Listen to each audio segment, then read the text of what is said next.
My name is Felicia, and I'm going to be the host for tonight's program. I'm here at California Academy of Sciences, where we are celebrating our first ever corpse flower bloom. Academy Biologist Tim Wong is here with me, and we're going to be answering your questions live. So throughout the program, feel free to drop your questions in the comment section. So first off, Tim, would you like to introduce yourself? Yeah, hi everyone. I'm Tim Wong, and I'm a senior biologist here at the Steinhardt Aquarium, California Academy of Sciences. And yeah, I'm really thankful that you guys are all here tonight to learn more about our corpse flower Mirage. And this is such an exciting event. I guess the first question that we're going to want to ask is just what is like so special about this? Why are corpse flowers? Why is this event so rare? Yeah, it's quite spectacular. I've been working with this plant for about 5 years with a team of horticulturists and biologists. These plants really take a long time to reach maturity. When grown from seed, it can take maybe up to 7 or 10 years to get to this point of blooming, so quite a long time. And then finally, when these plants are ready to bloom, the flower itself, the inflorescence is the whole flower structure, might only last about a day, upwards of 3 if we're really lucky. And in addition to that, the smell it produces will only last about a day. So it's a pretty ephemeral kind of crescendo of this moment for this plant to bloom and then potentially expire or go dormant after that. Nice. So we are getting a question from someone that is just asking to clarify the genus and the species of the plant. Definitely, yeah. So this plant is Amorphophallus titanum. There's actually about 200 different species of Amorphophallus. So I'm glad actually someone asked that because there are many different kinds that come in all shapes and sizes, all smell very different, but many of them very foul. And the Amorphophallus titanum has the claim to fame of being one of the largest unbranched inflorescences when it's actually producing that structure. It's also called the Titanarum, so you might also know it by that name. So can you describe the smell and just like why is it so smelly, and just can you describe the smell for the people that are watching? Yeah, I've only smelled a couple of corpse flowers. The conservatory had a few the past couple years, and it has notes of like garlic. We were kind of making a joke that it does smell like sweaty feet. Definitely smells like carrion. If you've ever had the fortune of being around a dead rodent, it kind of smells a bit like that too. I just actually went in to see Mirage in our rainforest not too long ago, and it was just starting to bring up some of those same smells too. Oh, that's exciting already. So why does it have such a foul smelling smell? Yeah, so flowers have a lot of different pollination strategies that are really tightly related to their pollinators. And, I work with butterflies here at the museum, which are looking for flowers that are adapted to provide nectar or pollen as a trading resource. For this particular plant and other plants that use the carrion smells and attractant, they're really looking to lure in carrion flies and beetles as their main pollinator. And those insects will enter the flower the night that it blooms, potentially getting confused with, what they would think would be carrion, but instead they're entering a flower that both smells and maybe looks like rotting meat because of that dark red color. And as they enter the flower, they'll typically pick up some of that pollen, and the hope would be that they actually will eventually leave the flower and enter another flower within a day. Mm-hmm. And you mentioned earlier that it has such a short bloom period. Some people are asking, Carrie is asking, are there any, does anybody want to pollinate and harvest the pollen or the seeds or anything coming from the plant for the future? That's a great question. So that's a pretty common practice with Amorphophallus titanum. They actually are currently listed as endangered by the IUCN. So in 2018, I think they were upgraded to that status. And so there is more significance in conserving this group of tropical plants from Western Sumatra. Some of the other considerations from a care standpoint, this is the first time we've been growing this plant to blooming size. And the act of producing a bloom and then producing viable seeds or fruit set after that, if pollinated, is pretty energy intensive. And so we're considering that in this process. And we're probably going to prioritize in this time collecting some pollen from Mirage and maybe waiting to do pollination at another time. So we'll probably collect pollen and let the plant go dormant and let it rebuild energy by going through a couple more leaf cycles before considering to pollinate it again. That'll also give us a little bit more time to get information on the genetics of Mirage and maybe some considerations about which pollen donor we would want to use with our plant to maximize genetic diversity in titanarums in conservatories like ours. Okay. And so you just mentioned a little briefly, someone else is asking, where can you see this plant in the wild? And I guess also another part of the question is, it's rare. Are there any number? How many of these plants exist in the wild? Yeah, so these plants are endemic. They're only found in Western Sumatra, an island in Indonesia. And they're often growing in rainforest understory, limestone cliffs. These plants, I think it's estimated that there are less than about 1,000 in their natural habitat, which is potentially far fewer than the number that are actually in exhibitions, botanical gardens, and conservatories all around the world, really, including in North America. And so it's really showing that there might be an importance of conservation efforts for this plant outside of their natural habitat through these tropical rainforest exhibits and exhibitions. Oh wow, that's really surprising of a fact that there are more in conservatories around the world. So I guess it really is important that we harvest that pollen. Besides harvesting the pollen from Mirage, what's going to happen after we harvest or after the bloom is done? Yeah, so after we collect pollen, the bloom itself will probably be upright for a few days. The spadix, the really tall portion that you might see in the webcam, that will probably collapse first, usually maybe in 2 or 3 days. So the whole thing will really just kind of naturally deteriorate. And what our hope is the plant will then spend some time in dormancy. So we'll give it a period without water and any additional stress. And hopefully it'll start to grow back with a new leaf. And the leaf actually looks a bit like this. This is actually the leaf that the plant had when it was at our Park and Rec greenhouse bench. So it might look like a small tree, but it's actually one single leaf with leaflets at the top. And so that's pretty important for the plant to build up energy again to go through another blooming cycle in the future, which for this particular plant could be maybe 2 to 3 years because the plant has reached maturity. Oh, wow. Okay, so it stays dormant for about 2 to 3 years, and then when it decides to wake up again, then that process will happen within the next couple years. So yeah, really special. Sometimes the dormancy can be as short as a couple months, so it actually might not be quite as long before we see a leaf, but really kind of what we're touching on is the flower. The next flower that Mirage might produce would be in maybe as little as 2 or 3 years. We got another interesting question from Alyssa. They ask, how long have corpse flowers been around? Did they evolve from something from thousands of years ago?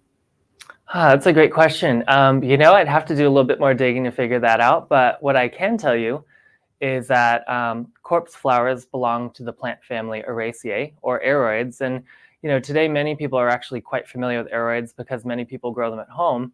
And that might include a plant called Amorphophallus konjac, which is a very similar looking plant that you could even grow outside in your backyard. Even has an edible corm that it grows from. But you also might be growing something called a monstera or an anthurium, philodendron, calla lily, peace lily. Those are all actually relatives of the titanarum. So they all kind of go back to a common lineage in terms of being from the same plant family. But I'm not exactly sure how long titanarums have been around. Oh, that's cool. Those are I have a monstera. So that's really cool to see that we have them nearby. They're like little relatives.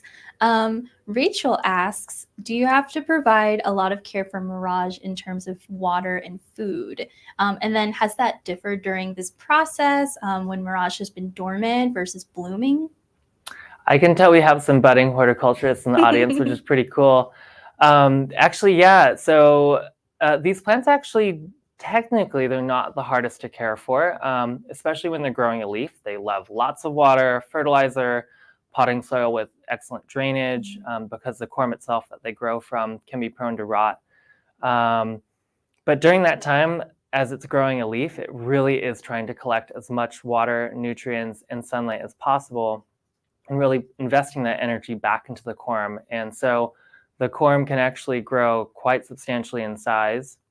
When we planted the corm in our exhibit in 2020, moving it from our offsite greenhouse, it was about 25 pounds.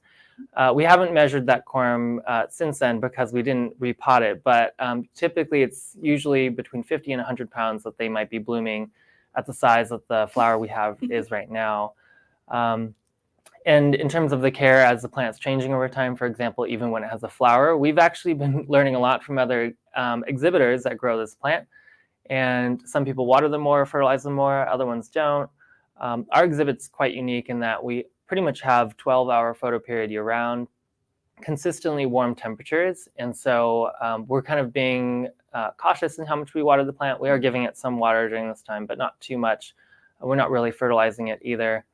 If you wanted to, you could actually grow one of these at home, but what you would need is pretty much a greenhouse at home, since they do enjoy being warm year-round and in high humidity, which our Osher Rainforest definitely has. Mm-hmm. It's like the perfect little home, outside of a real rainforest. So that's really, really cool. We're getting quite a few more questions going back to the smell and the mechanics behind like how the smell happens. And somebody has asked a really great question.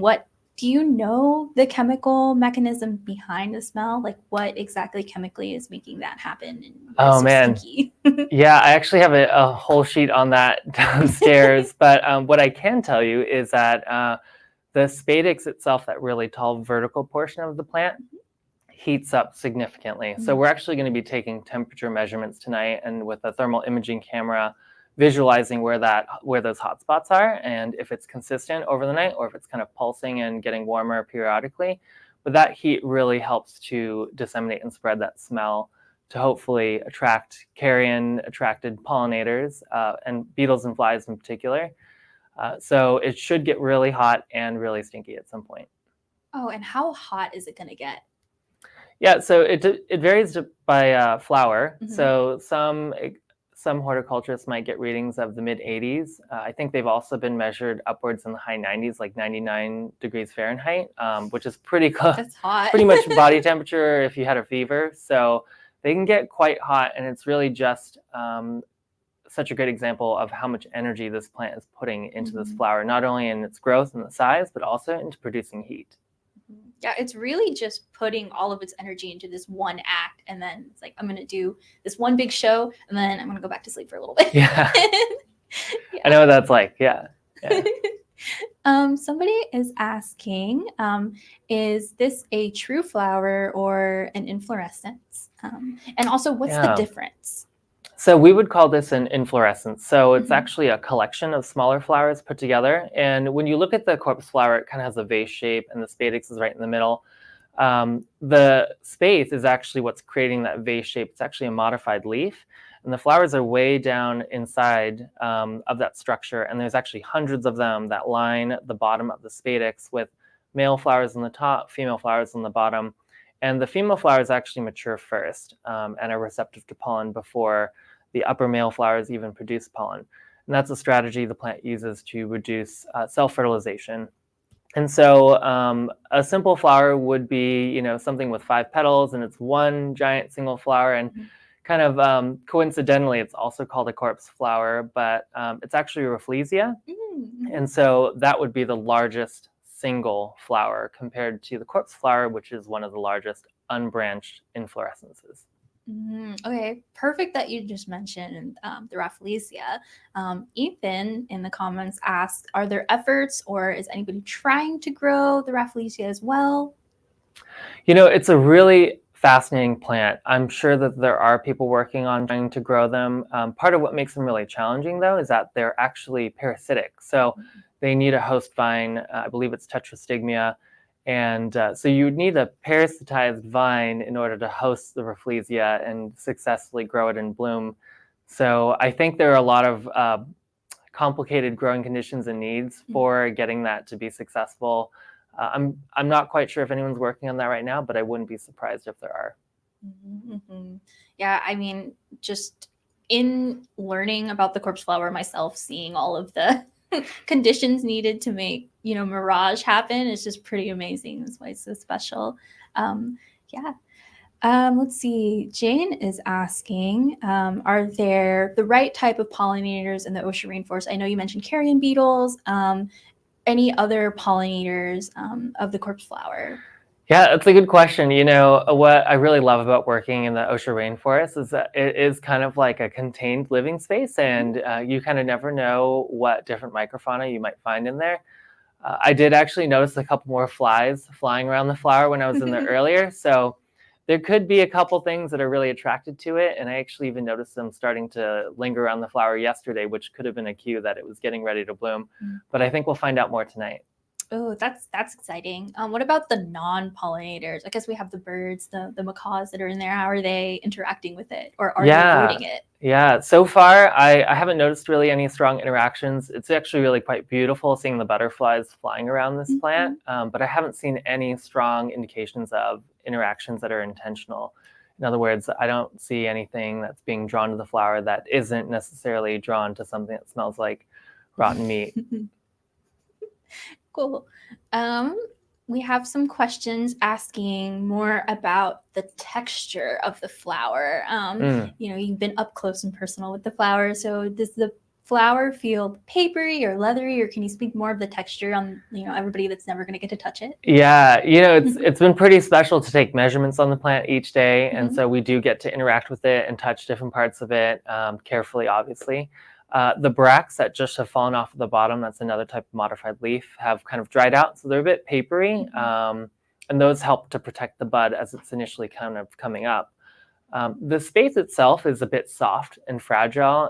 It has some papery qualities to it, but I actually kind of think of it similar to like a calla lily. That space on a calla lily would be essentially an exaggerated version on this plant. And so parts of it feel kind of spongy and herbaceous, and other parts of it feel kind of papery, especially at the tip. And on the measurements that you took like today, what is its current measurement? And also, how does that compare to corpse flowers in the wild? Yeah, so people generally reflect that in the wild, they can get much taller. The flowers can get up to 10 feet tall. Our flower is about 6 feet, I think 7.5 inches right now. We measured it at 82.5 inches this morning, which was every day has been a bit of a surprise, and I think fitting for Mirage. It kind of had a bit of a growth spurt in the beginning of its development, and then it kind of leveled off. And then most of the growth we've been seeing in the past week has been in the spadix, that part in the center of the plant that's been adding height, and it's gotten quite tall. So we've had to upgrade from like a step stool to a different ladder each day. Yeah, I really enjoyed seeing y'all start taking the measurements. I think Lauren used a grabber to hold the and it just grew very quickly overnight, which was really interesting just to see. Even if you look at the photos that we posted, if you just look day to day, the change is just super like stark difference every day. Okay, and we have another question. I guess it is 5:48 Pacific right now, and so sunset's going to happen. The sun's going to start to go down around 6 o'clock, and people are asking, is the flower going to continue to bloom under when it starts getting dark? Yeah, so the time that this flower started opening today was about 1:45, 2 o'clock.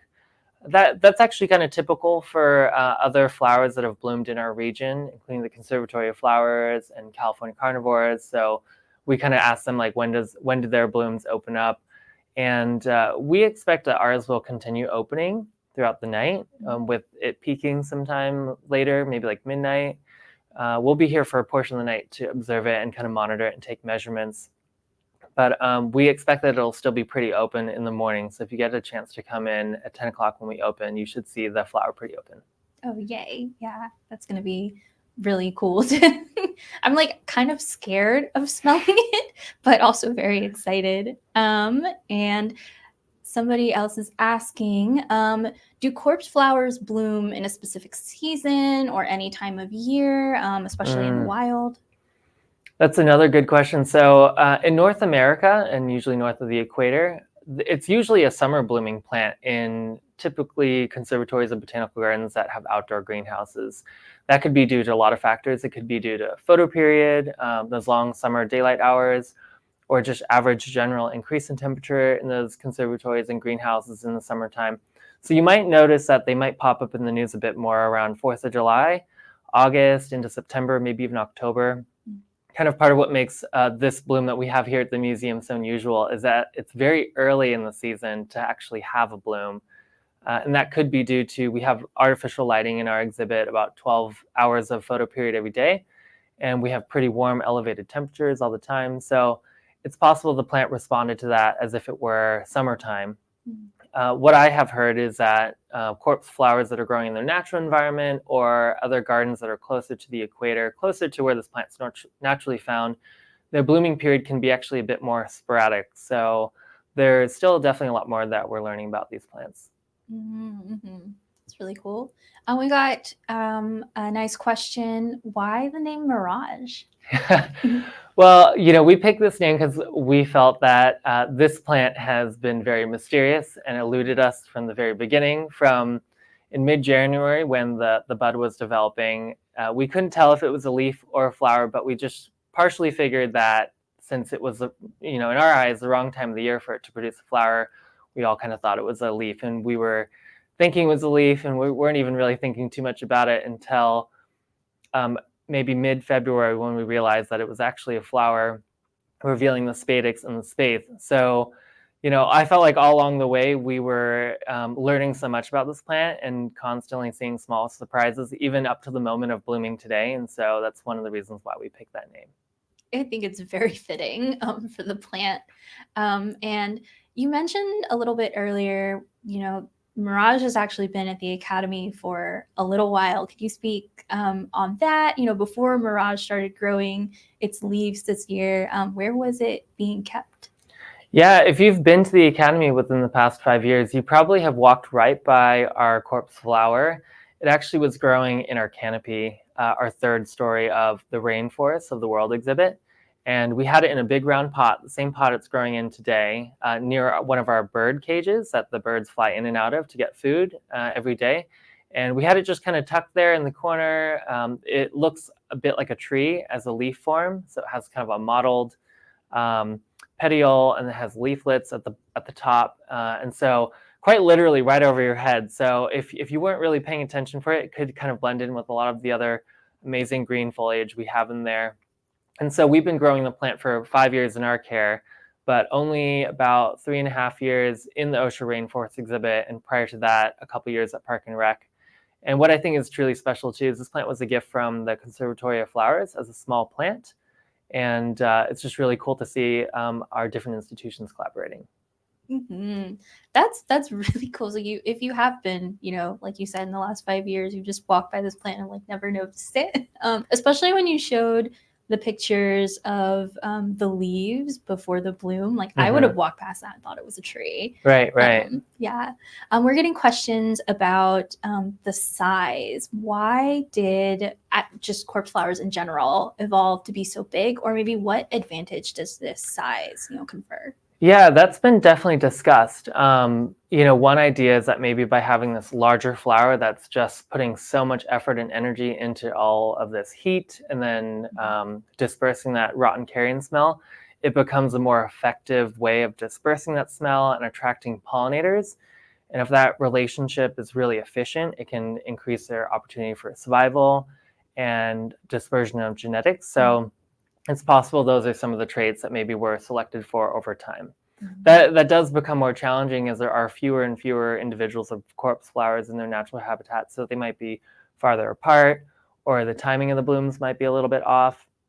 These flowers usually have to bloom within about a day of each other in order to cross-pollinate, with one flower being a day older, producing pollen that can be transferred to another flower that's a day younger that has receptive female flowers. So it's quite a delicate choreography that only becomes more challenging when there are elements such as deforestation.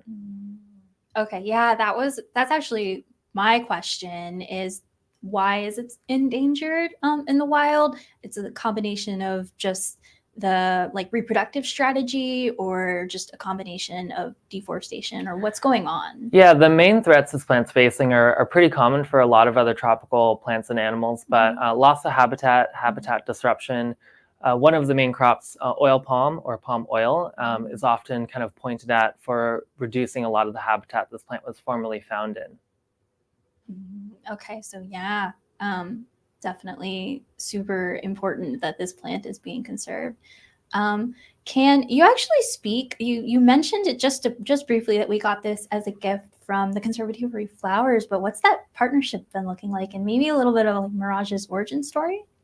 Yeah, it's pretty amazing. So actually the horticulturist at the Conservatory Flowers actually used to work here at the museum, and we often check in with each other just to continue learning about plants together, because we do have so many different kinds of tropical plants from around the world and slightly different growing conditions. So we're always kind of learning from each other about how to grow those plants even better. Mirage, we're still kind of trying to figure out exactly where she came from as a plant. We have suspicions that it's probably a seed-grown plant because the color and the size of the spadix looks a bit different than some of the plants they have at the conservatory right now. So we suspect it's a genetically unique individual with maybe unique traits. One other question. We notice like the coloring is beautiful, a maroon color. And like a lot of the photos that I've seen online of this plant are, it's yellow. Is there a reason why Mirage has that maroon coloring? Anything like that? Yeah, we've been kind of speculating on that too. As soon as we started seeing that spadix popping up, we definitely noticed it was not the typical kind of yellow color. It usually starts out green and then kind of turns that mustard yellow color right when they bloom. And we do know that there are other flowers that sometimes have this dark spadix too. So it could just be a less common color form of this plant. Sweet. So Mirage is unique in its own right with the coloring too, besides just being an ultra rare corpse flower. And then I think we have enough time for just one last question to wrap it up. Tim, how can people see or smell Mirage? And just one more hitting on the nail, how long is the bloom expected to last? Yeah, well, the bloom's looking really good. So I would say if you can come in tomorrow morning, first thing, as soon as our rainforest and museum opens up, that'll give you the best opportunity to see the spathe opened and also some of that smell that's been sitting in our rainforest overnight. So definitely come check it out. If you can't, the live stream camera is amazing. I've been watching it myself at home, and you really can get to see the bloom developing all hours of the day, particularly in the morning and in the evening. And keep up with our social media, because they've been doing such a great job keeping everyone updated on the status of the plant. I anticipate that the bloom structure will probably be up for a couple days. So even if you come for nightlife, you might get a really good chance of seeing Mirage in flower. Oh yeah, I hope the bloom sticks around at least long enough for people to get in and see that. And yeah, when tonight, this window is very short, but I know just the lighting situation in the rainforest, the lights will turn off at a certain time. So how long will those be, available for people to watch the stream tonight? Yeah, so we are in a strict photo period schedule in our rainforest, because we do have an incredible array of live animals in that space, including birds and butterflies. So in order to give them that proper light photo period, the lights will start turning off at about 8 o'clock, kind of in series. So you'll get to see it gradually kind of dim as if it was sunset. So definitely try to check out the bloom a little bit before then. You can kind of see a silhouette of the bloom a little bit after that. And then you'll notice that you'll get to see the plant more visibly again, starting at about 6:30 or 7 o'clock in the morning. Okay, cool. So even if you can't come in tomorrow at 10 o'clock, you'll get to see the day start and see Mirage starting from 6:30, yes, to 6:30 and 7 o'clock. Okay, sweet. Well, I think we're going to wrap it up here. Thank you so much for your time and for answering all these questions. And yeah, I think we're going to wrap up our stream. Thank you everybody for tuning in and sending in all of your questions. Cool. Thanks, everybody.